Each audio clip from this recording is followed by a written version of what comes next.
नमस्कार प्रिय विद्यार्थियों, मैं अमित कुमार शर्मा आप सभी विद्यार्थियों का आरजेसी ऑनलाइन इंस्टीट्यूट के डिजिटल प्लेटफॉर्म पर हार्दिक स्वागत करता हूं, अभिनंदन करता हूं।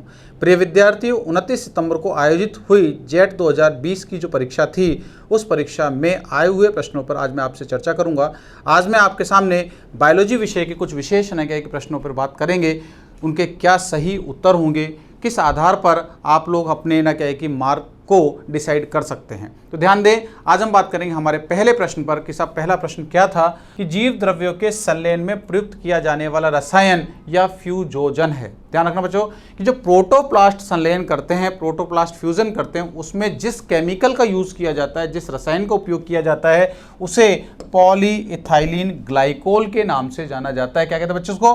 Polyethylene glycol. तो इस वाले क्वेश्चन का सही आंसर था ऑप्शन नंबर बी। ठीक है, नेक्स्ट क्वेश्चन चलते हैं। हमारा अगला क्वेश्चन जो आया था वो आया था बच्चों कि चूर्णिल आसिता रोग उत्पन्न करने वाले सदस्यों का गण है। The powdery mildew disease are caused by members of the order. इसमें इसने ऑर्डर पूछा है कि साहब कहना क्या है कि कौन सा ऐसा सदस्य है जो ये रोग उत्पन्न करता है। तो ध्यान रखें, जो चूर्णिल आसिता रोग है, पाउडरी मिल्ड्यू रोग है, ये किसके द्वारा? एरिसाइफी पॉलीगोनाई नामक फंगस के द्वारा उत्पन्न किया जाता है। तो एरिसाइफी पॉलीगोनाई जो फंगस है वो कौन से ऑर्डर से रिलेटेड है? क्योंकि आपसे क्या पूछा गया, इसने आपसे ऑर्डर या गण के बारे में बात की है। तो एरिसाइफी का जो ऑर्डर होता है वो एरिसाइफेल्स कहलाता है। क्या कहलाएगा बच्चों? एरिसाइफेल्स। इसका राइट ऑप्शन होगा एरिसाइफेल्स ऑर्डर। नेक्स्ट क्वेश्चन चलते हैं। अगला क्वेश्चन कह रहा है कि एल्बिगो कैंडिडा रोग उत्पन्न करता है। ध्यान रखना, Albugo Candida dash dash dash रोग उत्पन्न करता है। इसका मतलब ये क्या है बच्चों? ये पैथोजन है, रोगजनक है। एल्बिगो कैंडिडा क्या है? पैथोजन है। ये कौन सी डिजीज जनरेट करता है? तो ध्यान रखना, एल्बिगो कैंडिडा क्रूसीफेरी फैमिली के मेंबर्स में व्हाइट रस्ट नाम का रोग उत्पन्न करता है, जिसे क्या कहते हैं हम लोग? श्वेत कीट रोग कहते हैं। सीधा उसका ऑप्शन का आंसर क्या होगा? क्रूसीफर का श्वेत कीट, व्हाइट रस्ट ऑफ क्रूसीफर इसका राइट ऑप्शन हो जाएगा। नेक्स्ट क्वेश्चन चलते हैं। हमारा अगला क्वेश्चन जो था वो है फल उत्पादन को बढ़ावा देने वाली क्रांति है। The name the revolution which is related to promote fruit production. ध्यान रखना, यहां पर हमसे पूछा गया है कि सब कौन सी क्रांति फलोत्पादन से संबंधित है। तो ध्यान रखना, हरित क्रांति। बच्चों ये क्या है? ये हरित क्रांति धान्य वगैरह से संबंधित है। सुनहरी क्रांति, गोल क्रांति आलू इत्यादि से है। इंद्रधनुषीय क्रांति ये ओवरऑल है ना, क्या है कि अपन बात कर सकते हैं। लेकिन जो सुनहरी क्रांति है, गोल्डन रेवोल्यूशन है, ये किससे संबंधित है? ये फ्रूट प्रोडक्शन से संबंधित है। तो ध्यान रखने वाली बात है ये। नेक्स्ट क्वेश्चन चलते हैं। अगला क्वेश्चन कहता है कि प्रथम स्थलीय पादप जिनमें संवहन बंडल पाए जाते हैं।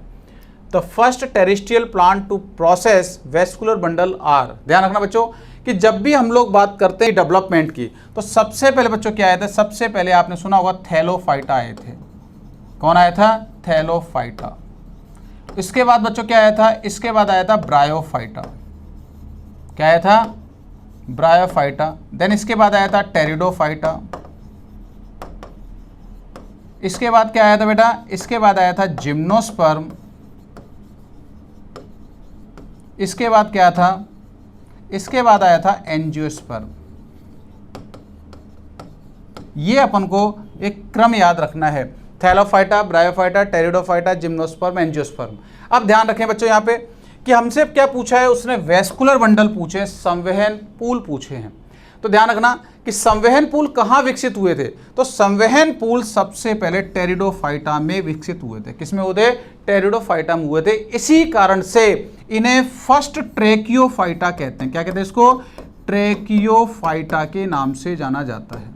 तो ध्यान रखना कि फर्स्ट ट्रेकियोफाइट्स कौन थे? तो फर्स्ट ट्रेकियोफाइट्स थे टेरिडोफाइट्स। क्यों? क्योंकि इनमें सबसे पहले वेस्कुलर बंडल डेवलप हुए थे, इसलिए सही आंसर आएगा टेरिडोफाइट्स। क्लियर? नेक्स्ट क्वेश्चन पे चलते हैं। अगला क्वेश्चन कहता है कि सूक्ष्मतम जीव जो वृद्धि, विभाजन एवं जनन का गुण रखता है। ध्यान रखना किस किस की बात कर रहा है? The smallest organism capable of growth, division and reproduction. आपको ध्यान रखना कि सूक्ष्म जीव आता तब तो उसके अंदर क्या क्या आ सकते थे। सूक्ष्म जीव में आप लोगों ने सुना था उसके अंदर बैक्टीरिया था, वायरस था, इत्यादि वगैरह कई सारी चीज़ें थी, माइक्रोप्लाज्मा इत्यादि आता। लेकिन इसने क्या सूक्ष्मतम, स्मॉलेस्ट और बेटा ध्यान रखना कि सबसे छोटा जो जीव है वो क्या कहलाता है, माइकोप्लाज्मा कहलाता है। क्या कहलाएगा, माइकोप्लाज्मा कहलाता है। तो स्मॉलेस्ट ने क्या है कि जरा ध्यान रखें, जीवाणु, एक्टिनोमाइसिटीज, विषाणु और माइकोप्लाज्मा, इसलिए इस क्वेश्चन का राइट ऑप्शन क्या होगा, माइकोप्लाज्मा राइट ऑप्शन हो जाएगा। नेक्स्ट क्वेश्चन पे चलते हैं। क्या कहता है बेटा कि फेफड़ों में श्वास नली की शाखा का अंतिम भाग है। देखे बहुत अच्छा क्वेश्चन था। क्या कहता है, the last part of branch of trachea in the lungs is, किसका पूछा उसने ट्रेकिया का लास्ट पार्ट पूछा है। अब कैसे पता चले सब ट्रेकिया का लास्ट पार्ट क्या कहलाता है। अब ध्यान रखना बच्चों, यहां पर है क्या है कि दो तरीके के ऑप्शन दिखाई देंगे। अगर हम लोग है क्या इसको है क्या एनसीईआरटी के अकॉर्डिंग देखें या सरसरी नजर से देखें, तब तो चुपचाप से आंसर आ सकता है क्या, ब्रोंकियोल्स।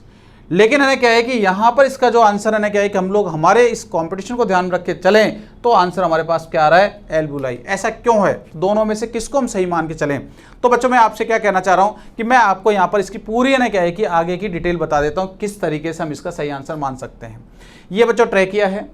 ट्रेकिया आगे चलकर क्या होती है कि दो पार्ट के अंदर क्या है, जैसे ही क्या है कि हमारी ट्रेकिया यहाँ से चलकर आगे फेफड़ों के समीप जाती है तो दो भागों में बढ़ जाती है, जिसे क्या कहते हैं, प्राइमरी ब्रोंकियाई बोलते हैं, जिन्हें हम लोग राइट ब्रोंकस या फिर है ना क्या कह सकते हैं, लेफ्ट ब्रोंकस के नाम से भी जानते हैं। अब है ना क्या है कि प्रत्येक शाखा क्या करती है, फेफड़े में प्रवेश करती है और प्रवेश करने के बाद में अपने चैम्बर अर्थात है ना क्या है कि फेफड़े में पाए जाने वाले कोष्ठ के अनुसार ये भागों में बढ़ जाती है। अब ये कहना क्या चाह रहा हूँ कि ब्रोंकियाई किस में बदलेगी, ब्रोंकियोल्स में बढ़ती है। ब्रोंकियोल्स क्या करता है, टर्मिनल ब्रोंकियोल्स में, और टर्मिनल ब्रोंकियोल्स रेस्पिरेटरी ब्रोंकियोल्स में कन्वर्ट हो जाता है। वास्तविकता में तो बच्चों क्या होता है कि सही कंडीशन तो ये है। फिर ये ब्रोंकियोल्स क्या होता है, ये ब्रोंकियोल्स आगे चलकर एल्वुलर डक्ट के अंदर और ये लास्ट में किसमें जाके खुलती है, ये खुलती है, ना कि उसका भाग है। तो खुलती किसके अंदर, एल्बुलाई या कूपिकाओं में। लेकिन बच्चों हमसे जो प्रश्न पूछा गया है उसने पूछा कि ट्रेकिया का अंतिम भाग है। तो ध्यान रखना बच्चों, ट्रेकिया का वैसे अंतिम भाग क्या कहलाता है, ब्रोंकियोल्स कहलाते हैं। क्या कहलाते हैं, ब्रोंकियोल्स या श्वसनिकाएं कहलाती है। लेकिन हमें यहाँ पर क्या फेफड़े में पूछा गया है, तो फेफड़े में जहां जाके खुलेंगी उसी को सही आंसर मानेंगे। इसलिए सही आंसर क्या आ जाएगा, एल्बुलाई या वायु कूपिकाएं। ठीक है, नेक्स्ट क्वेश्चन का आंसर वो क्या कहता है कि चवला लोबिया कौन से कुल का सदस्य है। पर जो चवला की बात करें तो चवला क्या है, एक प्रकार की दाल है। क्या ये एक प्रकार की दाल है, जिसे क्या कहते हैं, बिग्ना साइनेंसिस कहा जाता है। अब ध्यान रखें, ये जो बिग्ना साइनेंसिस है ये एक दाल है, और दाल कौन से कुल में आती है, दाल हमेशा लेग्यूमिनेसी फैमिली में आती है। किस में आती है, लेग्यूमिनोसी। और ध्यान रखना बेटा, लेग्यूमिनोसी की जो उपकुल होता है कौन सा, पेप्लियोनेसी, पेप्लियोनेसी में आता है। अब ध्यान देखें, हमारे पास ऑप्शन है क्या, इसके अंदर देखो पीडिएसी, पोएसी, ब्रासिकेसी और फेवेसी। अब ध्यान रखें, जो फेवेसी है फेवेसी को ही क्या कहते हैं, लेग्यूमिनेसी कहते हैं। इसलिए तो ध्यान रखें कि जो दालें होती हैं, दालें किसका सदस्य है, दालें लेग्यूमिनेसी या फेवेसी का सदस्य है, जो कि उपकुल पेप्लियोनेसी में शामिल की जाती है। तो इस क्वेश्चन का जो राइट ऑप्शन होगा, ऑप्शन नंबर डी इसका सही उत्तर हो जाएगा। नेक्स्ट क्वेश्चन देखते हैं। अगला क्वेश्चन क्या कहता है बेटा, केंचुए में क्लाइटेलम कौन से खंडों में पाया जाता है। क्लाइटेलम बहुत ही इंपॉर्टेंट, जिसे कहते हैं सिनगुलम। ये अर्थवर्म में 14वें, 15वें, 16वें खंड में पाया जाता है। किसमें होता है बेटा, 14, 15 एंड 16। और यही वो भाग है जिसके द्वारा क्या बनाया जाता है, कोकून का निर्माण किया जाता है, अर्थात कोकून फॉर्मेशन संपन्न होता है। नेक्स्ट क्वेश्चन चलते हैं। अगला क्वेश्चन कहता है कि श्वसनिकाओं एवं फेलोपियन ट्यूब का स्तर निम्न एपिथेलियम से बना होता है। कहना क्या चाह रहा है बच्चों कि जो यहाँ पर epithelium lining of bronchioles and fallopian tubes, इसके बारे में पूछा गया है। ध्यान रखना, ब्रोंकियोल्स की बात करें और फेलोपियन ट्यूब को कौन सी एपिथेलियम क्या करती है, कवर करके रखती है। तो ध्यान रखें, इन दोनों में सिलिएटेड एपिथेलियम पाई जाती है। क्या पाई जाती है बेटा, सिलिएटेड एपिथेलियम होती है। और सिलिएटेड एपिथेलियम का ऑप्शन कौन सा है, ऑप्शन नंबर सी इसका सही ऑप्शन होगा। नेक्स्ट क्वेश्चन देखते हैं। अगला क्वेश्चन कह रहा है कि ग्रामीण लोगों द्वारा पेड़ों से लिपटकर उन्हें काटने से बचाने के लिए किया गया आंदोलन था। ध्यान रखना बेटा कि ग्रामीण लोगों ने पेड़ों से चिपककर कौन सा आंदोलन चालू किया था। तो ध्यान रखें, इसके लिए बहुत फेमस है, आपने सुना था चिपको आंदोलन। क्या था बच्चों, चिपको आंदोलन था जो कि पेड़ों की संरक्षण से संबंधित था। इसलिए सही आंसर आएगा ऑप्शन नंबर डी, इसका राइट ऑप्शन हो जाएगा। अगला क्वेश्चन क्या कहता है कि सर्टोली कोशिकाओं का महत्व है। Sertoli cells are involve in, कहां पर इन्वॉल्व होती है? तो आपको पता है सर्टोली सेल टेस्टिस या वृषण में पाई जाती है और ये ग्लाइकोजन के फॉर्म में स्पर्म को क्या करती हैं? ये पोषण देने का कार्य करती हैं। तो याद रखना कि सर्टोली कोशिकाएं ग्लाइकोजन के रूप में डेवलप हो रहे स्पर्म को क्या दे रही? न्यूट्रिशन देती हैं, पोषण देती है। इसलिए इसका महत्व किस में है? इसका महत्व न्यूट्रिशन में माना गया है। नेक्स्ट क्वेश्चन देखते हैं। अगला क्वेश्चन क्या कहता है बेटा कि लिगामेंट किन्हें जोड़ता है? बच्चों ध्यान रखना, दो शब्द सुने होंगे आपने, टेंडन और लिगामेंट। एक होता है टेंडन और एक होता है लिगामेंट। जो टेंडन होते हैं ये बच्चों जोड़ते हैं मसल्स टू बोन को, और जो लिगामेंट होते हैं ये बोन टू बोन को जोड़ते हैं। ये अपन को याद रखना है। हमसे पूछा गया लिगामेंट, तो लिगामेंट बेटा किसको जोड़ रहा है? बोन को। बोन से अस्थि को अस्थि से जोड़ने का कार्य करता है। इसलिए राइट ऑप्शन होगा क्या? बोन टू बोन, इसका सही उत्तर। नेक्स्ट क्वेश्चन देखते हैं कि वर्गीकरण हेतु नामकरण की द्विनाम पद्धति किसने दी? बाइनोमिकल सिस्टम की बात कर रहे हैं। Who gave the binomial classification system of nomenclature? तो ध्यान रखना बेटा कि सबसे पहले बाइनोमिकल नोमेनक्लेचर की शुरुआत की थी बाहिन ने। किसने की थी? बाहिन ने। लेकिन इसका विस्तृत है क्या है कि जो उपयोग किया गया था वो कैरोलस लीनियस के द्वारा किया गया था। इसलिए द्विनाम पद्धति के जो जनक है या फिर फादर ऑफ बाइनोमिकल सिस्टम किसे कहा जाता है? कैरोलस लीनियस को कहा जाता है। ये अपन को विशेष रूप से याद रखना है। तो आंसर क्या आएगा? Carolus Linnaeus. और इन्होंने इसी आधार पर सभी सजीवों के नाम में दो नामों को शामिल किया था। फर्स्ट नेम जेनेरिक नेम और दूसरा नाम किसका था? इसमें स्पीसीज का नेम को रखा गया था। पहला नाम वंश का और दूसरा नाम जाति का शामिल किया गया है। अगला क्वेश्चन देखते हैं। अगला क्वेश्चन क्या कहता है बेटा? निम्नलिखित में से कौन से दो पादप वृद्धि हार्मोन है? ध्यान रखना, आपसे पूछा गया कि साहब कौन से दो पादप वृद्धि हार्मोन है? ग्रोथ हार्मोन के बारे में पूछा गया। ध्यान रखना बेटा, जो वृद्धि हार्मोन जिसे हम पीजीआर कहते हैं, प्लांट ग्रोथ रेगुलेटर कहते हैं, ये दो ग्रुप में बांटे गए हैं। एक वो जो वृद्धि को प्रेरित करते हैं उसे कहते हैं ग्रोथ प्रमोटर, और एक वो जो वृद्धि को रोकते हैं उसे कहते हैं ग्रोथ इनहिबिटर। तो ध्यान रखें कि जो वृद्धि हार्मोन है, हम जरा इसको इस तरीके से देख सकते हैं। हमारे सामने जो यहाँ बताया गया है वृद्धि हार्मोन, वृद्धि हार्मोनों में बेटा दो हार्मोन शामिल किए गए थे इस तरीके से। एक था वृद्धि प्रेरक, क्या था यहाँ पे? वृद्धि प्रेरक, ग्रोथ प्रमोटर, और एक था यहाँ पर वृद्धि संदमक। इसे क्या कहते थे? इसे कहते थे ग्रोथ इनहिबिटर। प्रेरक की बात करें तो यहां पर क्या क्या आता है? तो यहां पर ऑक्सिन आता है। क्या आता है बेटा? यहाँ पे ऑक्सिन को शामिल करते हैं। इसके बाद क्या आता है? इसके बाद आता है जिब्रेलिन। क्या आएगा बेटा? जिब्रेलिन शामिल किया जाता है। इसके बाद हम बात करते हैं साइटोकाइनिन। क्या आएगा बेटा? साइटोकाइनिन। अब हम बात करें किसके अंदर? वृद्धि संदमक में। तो संदमक में दो आते हैं, एक आता है इथाइलिन और एक क्या आता है बेटा? Abscisic acid. एब्सिसिक एसिड, इसे क्या कहते हैं? इसे कहते हैं ABA। क्या कहते हैं इसको? ABA। इसे शॉर्ट में क्या कहते हैं? इसे अपन लोग CK कहते हैं। इसे अपन लोगों ने क्या कहते हैं? GA कहते हैं। और ये तो हमारे लिए कॉमन रूप से जाना जाता है। अब बताओ, आपको पता चल गया क्या कि वृद्धि हार्मोन अर्थात प्रेरक की बात कर रहा है, तो प्रेरक के रूप में किस किस को शामिल करेंगे? Auxin, cytokinin, gibberellin, ethylene. Ethylene तो बेटा क्या हो गया? ये तो किस में आ गया? संदमक में। Abscisic acid, auxin, abscisic acid किस में आ गया? संदमक में। इधर बात करता है इथाइलिन, ये किस में आ गया? संदमक में। इसलिए प्रेरक के रूप में किसे शामिल किया जाएगा? ऑक्सिन और साइटोकाइनिन को शामिल किया जाएगा। नेक्स्ट क्वेश्चन देखते हैं। अगला क्वेश्चन हमारे पास बच्चों क्या आता है कि पौधों की वृद्धि पर अनुकूल प्रभाव डालने वाले सूक्ष्म जीवों का समूह है। ध्यान रखना बेटा कि जो प्लांट की ग्रोथ हो रही है, देखो क्वेश्चन क्या कहता है? A group of microbes who favour plant growth. ध्यान रखना कि प्लांट की ग्रोथ को ये सपोर्ट कर रहा है अर्थात उसे बढ़ा रहा है। इसलिए, और आपको पता बढ़ाने वाले क्या कहलाते हैं? उर्वरक कहलाते हैं, जो कि है ना क्या है? उर्वरकता को बढ़ा देते हैं, प्रोडक्टिविटी को इंक्रीज कर देते हैं। आपको पता है कि सब है ना क्या है कि इस रूप में किसको शामिल करते हैं? तो देखो क्या क्या दे रखा है? अजोला, नीलरी शैवाल, अमीबा। अब ध्यान रखना, अजोला पिन्नेटा ये तो कन्फर्म है साहब है क्या है कि ये धान के खेतों में उत्पादकता को बढ़ा देता है। नीलहरी शैवाल ये क्या करती है, नाइट्रोजन फिक्सेशन काम करती है, लेकिन अमीबा ये काम नहीं करता, इसलिए ऑप्शन ये गलत हो गया। इसके बाद कह रहा है एजेटोबैक्टर, एजोला, प्लाज्मोडियम। एजेक्टोबैक्टर क्या होता है बेटा कि मृदा में मुक्त रूप से फ्रीली रहते हुए नाइट्रोजन फिक्सेशन करता है। एजोला ये काम करता है धान के खेत में, लेकिन प्लाज्मोडियम इसमें कोई रोल प्ले नहीं करता, इसलिए ऑप्शन गलत है। फिर कह रहा है एजेटोबैक्टर, एजोला, नीलहरी शैवाल, और इसमें देखिए पैरामीशियम, एजेटोबैक्टर, नीलहरी शैवाल, यहाँ बेटा पैरामीशियम के कारण ये ऑप्शन गलत हो गया।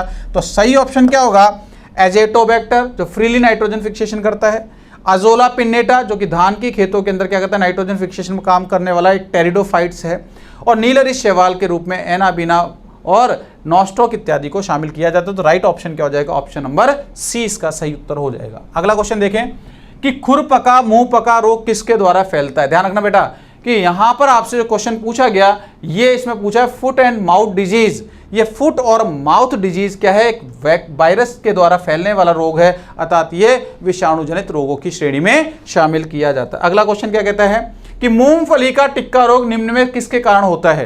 तो ध्यान रखना इंपॉर्टेंट है, ये वैसे आप लोगों ने प्लांट की पैथोलॉजी के अंदर पढ़ा होगा कि मूंगफली का टिक्का रोग किसके द्वारा होता है, तो सर्कोस्पोरा के द्वारा उत्पन्न होने वाला ये रोग होता है। ठीक है, नेक्स्ट क्वेश्चन चलते हैं कि निम्न में से कौन पादप उत्तक संवर्धन के जनक माने जाते हैं। Who is the consider as the father of plant tissue culture among the following. किसे माना गया, ध्यान रखना बेटा कि उत्तक संवर्धन की जो है कि नींव थी सबसे पहले हेवरलैंड के द्वारा रखी गई थी, इसलिए गॉटलिब हेवरलैंड को फादर ऑफ टिश्यू कल्चर के नाम से जाना जाता है। क्लियर, नेक्स्ट क्वेश्चन देखते हैं कि पारिस्थितिकी में निम्न पिरामिड हमेशा सीधा बना रहता है। तो ध्यान रखना बेटा कौन सा पिरामिड, तो ध्यान रखने वाली बात है कि हमेशा एनर्जी का जो पिरामिड होता है सीधा होता है। क्यों, क्योंकि एनर्जी का फ्लो किधर से किधर होता है, प्रोड्यूसर से टॉप कंज्यूमर की तरफ होता है, उत्पादक से लेकर शीर्ष उपभोक्ता की तरफ। तो जैसे जैसे ऊपर से नीचे की तरफ एनर्जी का फ्लो होता है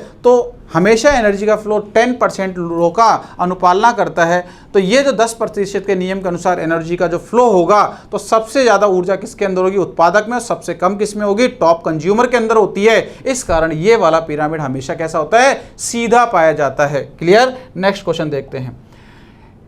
यदि एक व्यक्ति को जन्म से ही आनुवंशिक रोग है और वह इस रोग को ठीक करने के लिए निम्न में से उपचार ले सकता है, तो किस उपचार की बात कर रहा है। If a person is born with a hereditary disease he can take a therapy की बात कर रहा है। तो कौन सी थेरेपी की बात करें, तो ध्यान रखना बेटा कि आनुवंशिक रोग किसके कारण उत्पन्न होता है, जीन में दोष के कारण होता है। किसके कारण होता है, जीन में किसी प्रकार की दोष हो जाता है उसके कारण है। अब जीन में दोष हो गया तो इसका मतलब जीन को ही हमें सुधारना पड़ेगा, और जीन को सुधारने की टेक्निक क्या कहलाती है, जीन थेरेपी कहलाती है। क्या कहलाएगी बच्चों, जीन थेरेपी, अर्थात जीन थेरेपी के थ्रू जो भी है ना क्या है कि आनुवंशिक रोग हैं उनका उपचार आजकल संभव हो सका है। नेक्स्ट क्वेश्चन देखते हैं, अगला क्वेश्चन कि निम्न में लिंग निर्धारण X0 प्रकार का किसमें पाया जाता है। ध्यान रखना बेटा X0 कहता है प्रोटेनर प्रकार का। किसे कहते हैं, प्रोटेनर प्रकार का लिंग निर्धारण कहते हैं। तो प्रोटेनर टाइप के जो लिंग निर्धारण की बात करें, सबसे पहले प्रोटेनर टाइप के लिंग निर्धारण की खोज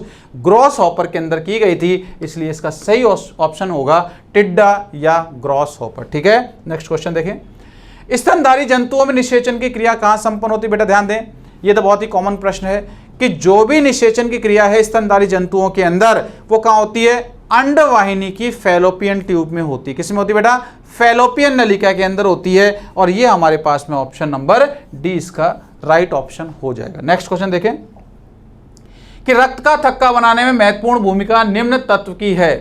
ध्यान रखना बेटा कि कौन सा ऐसा एलिमेंट है जो क्या करता है कि ब्लड क्लॉटिंग के अंदर क्या करेगा, पार्ट प्ले करता है।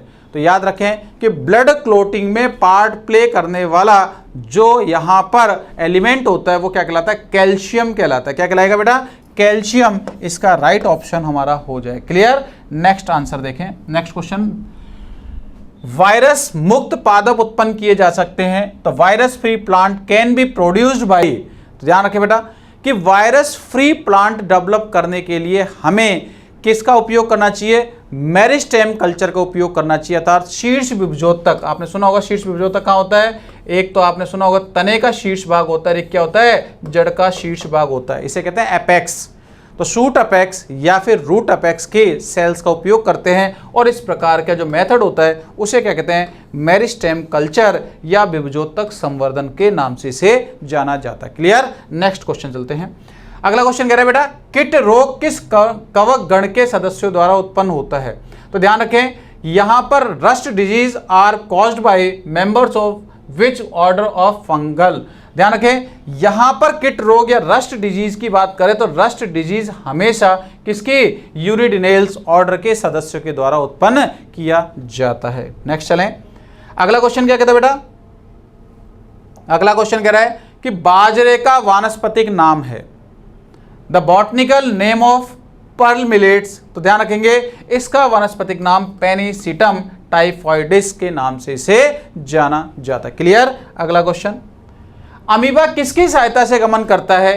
In amoeba locomotion occurs with the help of. तो ध्यान रखना अमीबा हमेशा क्या करता है, एक झूठे पैरों की सहायता से अर्थात एक आभासी पैरों की सहायता से गति करता है, जिन्हें क्या कहते हैं, कूटपाद या स्यूडोपोडिया कहते हैं। क्या कहते हैं बेटा, स्यूडोपोडिया या कूटपाद कहते हैं। इसे कूट क्यों कहते हैं, इसे स्यूडो क्यों कहते हैं, क्योंकि ये बनते और बिगड़ते रहते हैं, इसकी कोई निश्चित आकृति नहीं होती। और इसके जो कूटपाद होते हैं बेटा लोबोपोडिया के नाम से जाने जाते हैं, ये अपन को याद रखना है। अगला क्वेश्चन कि कोशिका के कौन से भाग में पाइरुवेट से CO2 ऊर्जा व पानी बनते हैं। ध्यान रखना बेटा, हम किसी भी सेल की बात करें तो किसी भी सेल में जरा इस तरीके से देखें, ये कोई मेरे पास सेल है, क्या है बच्चों, ये एक सेल है।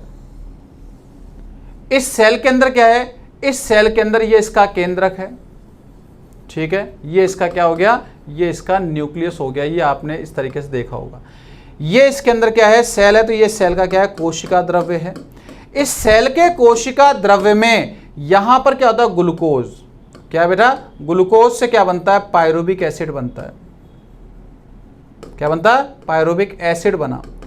जब ये पायरुविक एसिड बना, ये पायरुविक एसिड माइटोकॉन्ड्रिया में एंट्री करता है। किसमें करता है बेटा, माइटोकॉन्ड्रिया में एंटर करेगा। माइटोकॉन्ड्रिया में सबसे पहले क्या होता है, एसिटाइल कोएंजाइम में बदलता है। एसिटाइल कोएंजाइम ए मैट्रिक्स में पहुंचने के पश्चात किस में बदल जाता है, ये CO2 में टूटता है, ये जल में टूटता है और साथ में क्या होती है, यहाँ से एनर्जी भी रिलीज हो जाती है।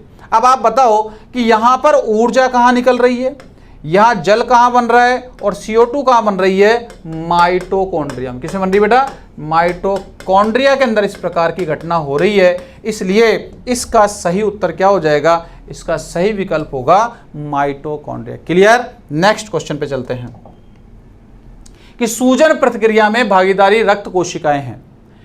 कौन सी, देखो सूजन का मतलब क्या है बेटा, इन्फ्लामेटरी रिएक्शन की बात करता है। सूजने की क्रिया किसके कारण होती है, तो सूजने की क्रिया एक विशेष प्रकार के घटक के द्वारा होती है, रसायन के द्वारा होती है, उसे कहते हैं हिस्टामीन। क्या कहते हैं, हिस्टामीन। और हिस्टामीन कब सिक्रेट किया जाता है, जब कोई एलर्जी उत्पन्न होती है।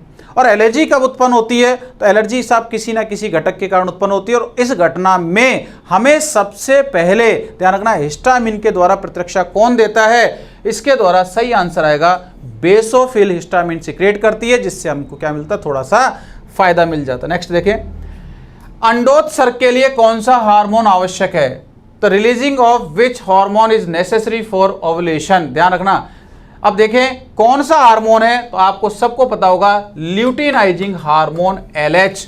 ये अंडे के निष्कासन में क्या करता है, विशेष भूमिका निभाता है। तो आंसर आ जाएगा क्या, ल्यूटिनाइजिंग हार्मोन। नेक्स्ट क्वेश्चन देखें कि जेनेटिक इंजीनियरिंग में दाता के DNA खंड को ग्रहण करने वाला उपयुक्त क्या है, यहाँ पे ग्राही है। ध्यान रखना कि कौन से ग्राही सेल, जैसे हम लोग कहते हैं होस्ट सेल, तो आप लोगों ने सुना होगा कि सब किसी भी होस्ट सेल की बात करें तो सबसे पहले जो नाम आता है वो आता क्या, इश्चरिया कोलाई, या जिसे हम लोग कहते हैं शॉर्ट के अंदर ई कोलाई नामक जीवाणु। इसका उपयोग किसके लिए किया जाता है, होस्ट सेल के रूप में किया जाता है। नेक्स्ट क्वेश्चन देखें, ये कह रहा है निम्न में से वर्गीकरण का सही क्रम कौन सा है। आपसे कह रहा है कि which of the following is the correct sequence of taxa. Taxa का जो सही क्रम कौन सा है, तो ध्यान रखना, हम जब ऊपर से नीचे की तरफ चलते हैं तो इसे हम कहते हैं पदानुक्रम। क्या कहते हैं बच्चों, पदानुक्रम। पदानुक्रम में हम कहां से चले, जगत से लेकर जब हम लोग कहां तक चलते हैं, जाति तक चलते हैं, तो ऐसी अवस्था में अलग अलग स्टेप्स को शामिल किया जाता है। तो देखें क्या कह रहा है कि वर्ग, गण, वंश और कुल। फिर कह रहा है वर्ग, गण, कुल और वंश। फिर कह रहा है कुल, गण, वर्ग और वंश। इस प्रकार से ध्यान दें कि जब हम लोग ऊपर से नीचे की तरफ चलते हैं तो सबसे पहले क्या आता है, ध्यान रखना, सबसे पहले आता है वर्ग। वर्ग के बाद क्या आता है, ये आता है गण। उसके बाद क्या आता है, कुल। फिर आता है वंश, और वंश के बाद क्या आती है, जाति आती है। तो सही आंसर क्या आ जाएगा, ये हो जाएगा। नेक्स्ट क्वेश्चन पे चलते हैं। अगला क्वेश्चन क्या कहता है बेटा कि अम्ल वर्षा होने के कारण निम्न का निर्माण है। ध्यान रखना कि acid rain are cause due to the production of, किसके कारण होता है, ध्यान रखना अम्लीय वर्षा होती है NO2 के कारण। किसके कारण, NO2 के कारण।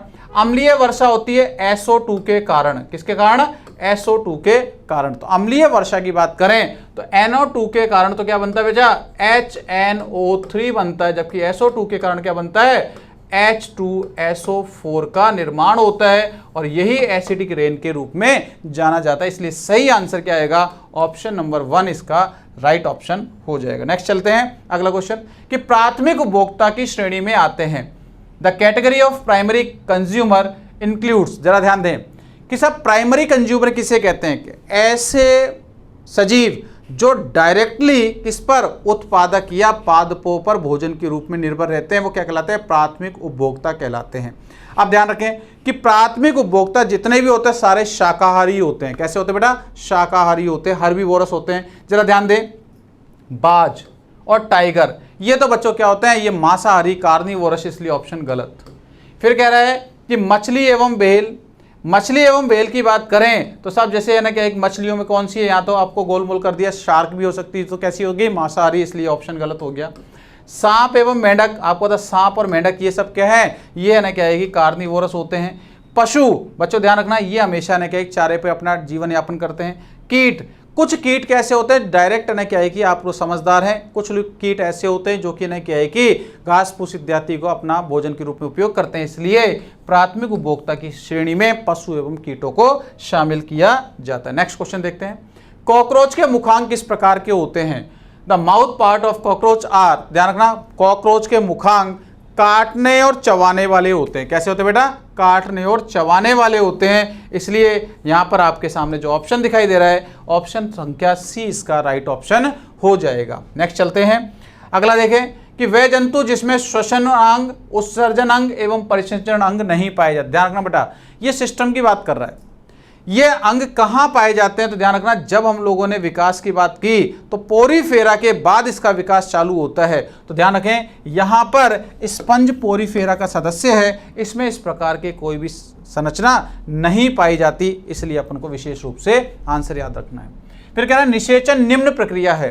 तो फर्टिलाइजेशन इज प्रोसेस ऑफ, तो आपको पता है फर्टिलाइजेशन किसे कहते हैं, एक परिपक्व नर युग्मक मैच्योर मेल गैमिट और मैच्योर फीमेल गैमिट का आपस में फ्यूज हो जाना, संलयित हो जाना निषेचन कहलाता है। और बच्चों निषेचन की जो क्रिया होती है, निषेचन की क्रिया में नर युग्मक और मादा युग्मक समान जाति के होने चाहिए। कैसे होने चाहिए, समान होने चाहिए। ध्यान रखें कि एक ही जाति के दो युग्मकों का संलयन अर्थात fusion of two gametes of same species, the process is called fertilisation. समझ जाएंगे।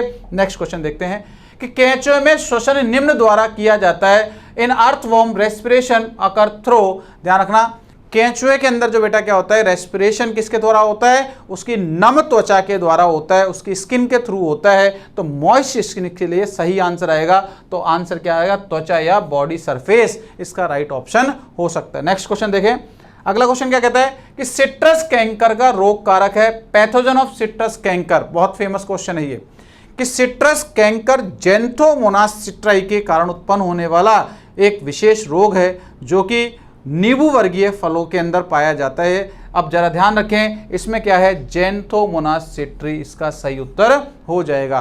तो बच्चों इस प्रकार ये आपके 40 प्रश्नों का मैंने आपको थोड़ा सा आंसर का हिंट दिया है, आप इसके आधार पर देखें और साथ ही आप ना क्या है कि इस प्रकार के उत्तरों के आधार पर अपने ना क्या है कि रैंकिंग का भी निर्धारण करें कि सब आपके कितने नेगेटिव हैं और कितने आपके इसमें पॉजिटिव हैं।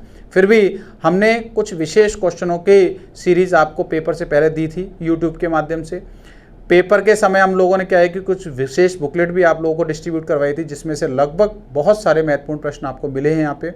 तो इसी हिसाब से आप लोग हमारे साथ जुड़े रहें। धन्यवाद।